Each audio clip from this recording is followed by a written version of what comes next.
Usually when we think about our own thoughts, we imagine them locked safely inside this, like, thick bone vault of the skull.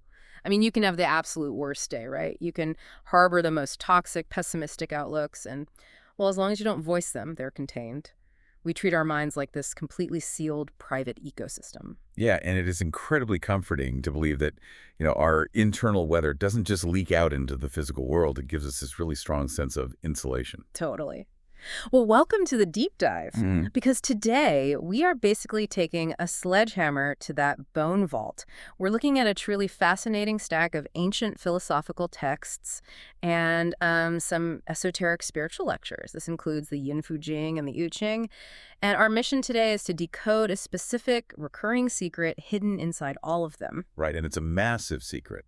We're going to explore what is essentially the apocalyptic power of the human mind, and then get into the universe's ultimate life hack, which surprisingly involves having fun, and finally, the actual structural physics of humility. Yeah, it's going to be a wild ride. So to lay the groundwork for how huge this paradigm shift is, let's start with that core passage from the Yin Fu Jing, because it really sets the stage, doesn't it? Oh, absolutely. The text outlines this hierarchy of cosmic reactions. It's essentially describing how the universe responds to different types of disruptive energy. So it starts by saying, when heaven emits killing energy, stars move. Right, which totally tracks. Like a macro-level celestial event causes a massive celestial disruption. Exactly. Then it moves down a level and says, when Earth emits it, dragons and snakes rise. So terrestrial disruption causes nature to react. It's localized. That makes sense. But then it delivers this absolute bombshell. It says, when humans emit it, heaven and earth flip. Wow. Yeah. These texts aren't treating human consciousness as just some, random byproduct of the universe. They are positioning the human mind as a keystone. It's an influence that stretches to the absolute edges of reality. Okay, so if the human mind has the power to literally flip heaven and earth, let's talk about the actual mechanics of that. Because we aren't talking about telekinesis here. Right. Like, I'm not staring at my coffee cup and making it levitate. No, not at all. It's about a causal, synchronized linkage between human psychology and the physical environment. The sources describe the universe as an active mirror, rather than just a passive stage where human history plays out.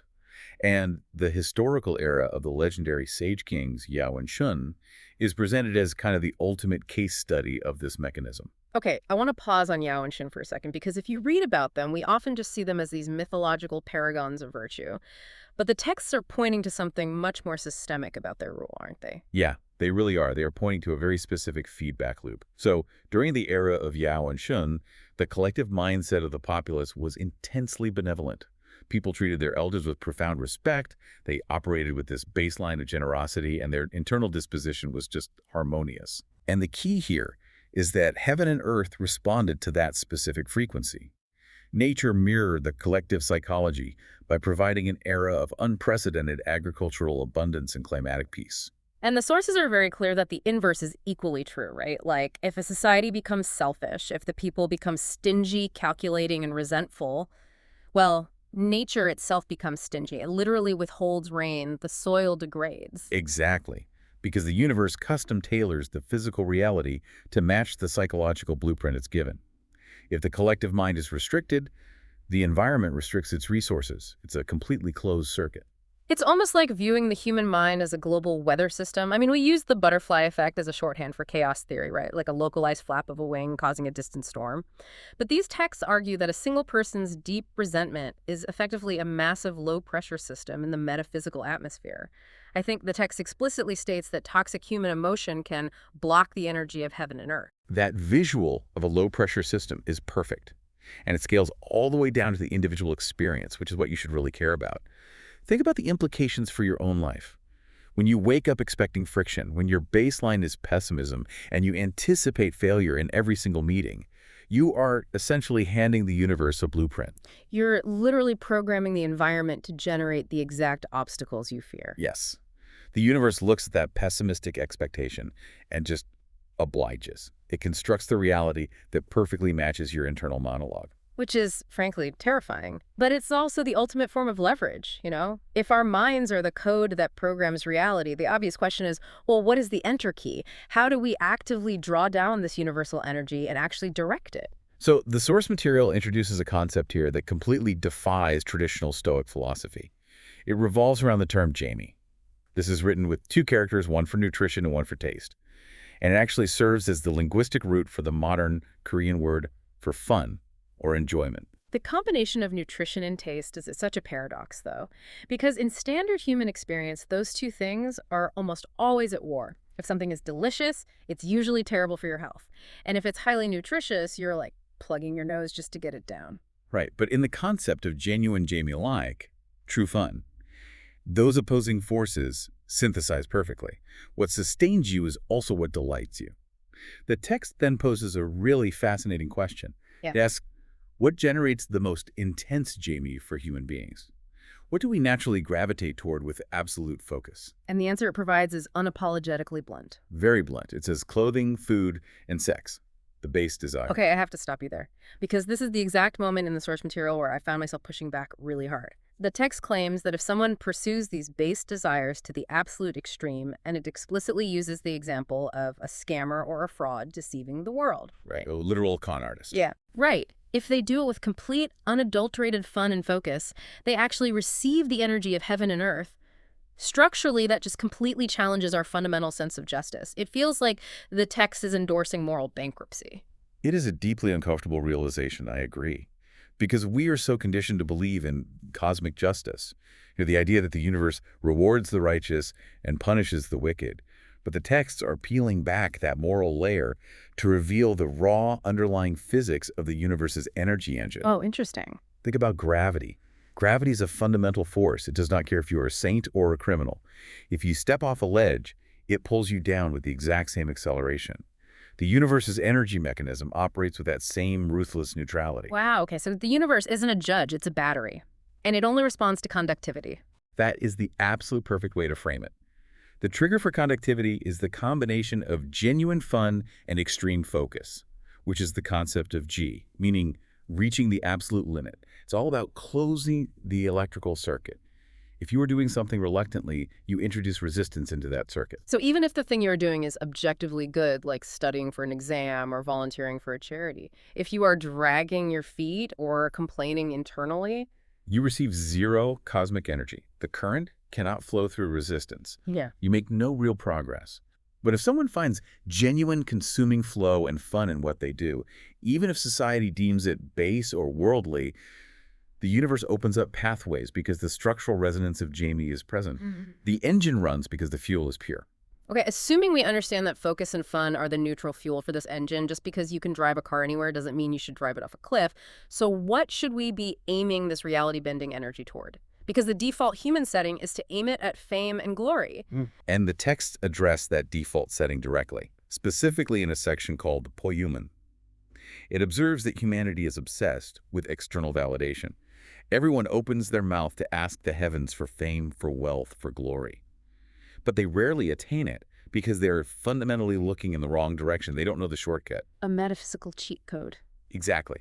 The shortcut is the realization that the ultimate fulfillment you are seeking is an internal asset.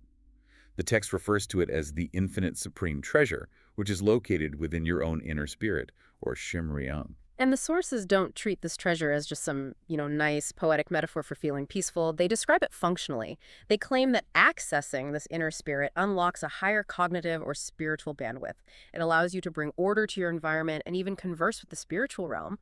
It's like gaining admin access to the source code, but there is a massive firewall. The firewall is self-deception. You cannot tap into this supreme treasure if you are lying to yourself.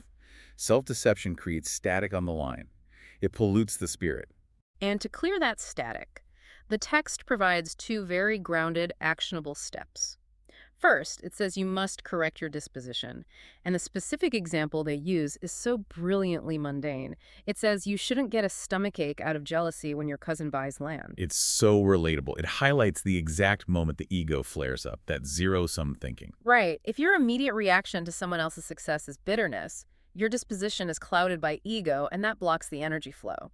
And then the second step is establishing your sense of duty, prioritizing things like filial piety, honoring the parents who gave you life. Right, because correcting your disposition and honoring your foundational duties strips away the narcissism that fuels self-deception. It aligns your internal architecture. Mhm. The text advises that once you have established this clean alignment and sincerely sought your inner spirit, you just leave the rest to the heavens. The heavy lifting is done. The problem is, stripping away that narcissism is arguably the hardest task in the world. Mhm. Human beings desperately want to be seen. We want to dominate the landscape. We want our intellect to be recognized and applauded. Which brings us to the structural posture required to actually maintain access to that inner treasure. To bypass the ego, you have to master the physics of humility. Let's unpack the linguistics of that because the sources offer a brilliant framing using the English word understand. Yes. To truly comprehend another person or a complex situation, you cannot approach it from a position of superiority. You must literally stand under them. You have to place yourself beneath their foundation to see how their reality is built. The text contrasts two archetypes here, right? Diokjon and Diokium. And Diokon is the person we all know, the one who constantly praises their own virtue, demands the spotlight, and positions themselves above everyone else in the room. But Diokium, conversely, possesses profound virtue, but pairs it with an absolute willingness to stand under others. Right. And to map out the actual physics of this humility, the expert in our sources dives into the I Ching, the ancient book of changes, focusing on the 64 hexagrams. Now, these hexagrams are visual representations of energetic states. The first one to look at is Sanjibak, which translates to mountain above earth. Now, at first glance, a mountain towering over the plains sounds like the ideal state, right? It's majestic, it's dominant. It projects power, but analyze the physical reality of a mountain standing tall above the earth. Because it elevates itself above everything else, it is entirely exposed. It is constantly battered by wind, peeled by rain, and eroded by the elements. Its very height is what guarantees its eventual destruction. In human terms, this is arrogance. When you constantly boast and elevate yourself, you make yourself a target for the world's friction. And the contrasting hexagram is Jisangyom, which translates to mountain under earth. The I Ching considers this the ultimate, most beautiful hexagram. Imagine a massive solid mountain, but its entire grandeur is hidden completely beneath the surface of the earth. It is foundational. It represents true humility, acting much like water, which naturally and inevitably seeks the lowest possible point. Because it doesn't elevate itself, it is entirely safe from the eroding winds of ego and public scrutiny. It supports everything from beneath. This connects to my absolute favorite analogy from this entire stack of sources. It perfectly visualizes this concept of the hidden mountain by comparing the architecture of Western bells to Eastern bells. Oh, the acoustics of humility. It's a profound comparison. It really is. So think about a traditional Western bell, like the ones in massive church towers. They are hung high up in the air, dominating the skyline. And crucially, the clapper strikes the bell from the inside. It produces this sharp, piercing, chaotic noise that projects outward over the city. It's the sonic equivalent of the mountain above earth. You know, look up at me, listen to my commands. It is the embodiment of displayed virtue, what the texts call yang diak. Exactly. But Eastern bells, like the ones you see in traditional Buddhist temples, are structured entirely differently. They are placed very low to the ground, almost nestled into the earth. And they are struck from the outside using a heavy wooden beam. Because the strike comes from the outside and the bell is low, the sound doesn't pierce the air. It creates a deep, vibrating resonance that you actually feel in your chest. The text describes the sound as being akin to crying for a mother. It is soulful and contained. That deep resonance is EMDIOC hidden virtue. Displayed virtue is like volunteering at a charity, solely to post the photos on your social media feed. It's the Hightower bell. You get your immediate superficial reward in the form of likes, but the sound dissipates quickly. Hidden virtue, the mountain under the earth, changes the foundational frequency of the space around it without demanding applause. So bridging the gap between ancient hexagrams and our modern life, how do we actively practice being the mountain under the earth? I mean, we can't bury ourselves. How do we practically stand under our coworkers or our family members? The sources offer a surprisingly anatomical answer here. You achieve this structural humility by fundamentally altering how you use your ears. This brings us to a really fascinating visual motif in historical art. Think about how humanity has universally depicted spiritual beings of malice, demons, devils, goblins. They're almost always drawn with stiff, pointy ears that prick sharply upward. And this isn't just a stylistic choice. It's symbolic of an arrogant, demanding posture. Stiff ears pointing upward represent a refusal to receive. It is the physical manifestation of the command, listen to me, follow my orders, bend to my will. It's the mountain above earth demanding compliance. But contrast that with how the Buddha or enlightened beings are traditionally depicted. Right. They are drawn with long, heavy, drooping earlobes that almost rest on their shoulders. Those heavy ears represent a posture of profound receptivity. It is the physical embodiment of standing under another person, bearing the weight of their words, and truly listening without the immediate urge to counter or command. Which leads to this incredible, almost magical formula hidden in the text. It's a three-part equation. Listen to words, spirit. Use strategies. But we need to contextualize what listening means here.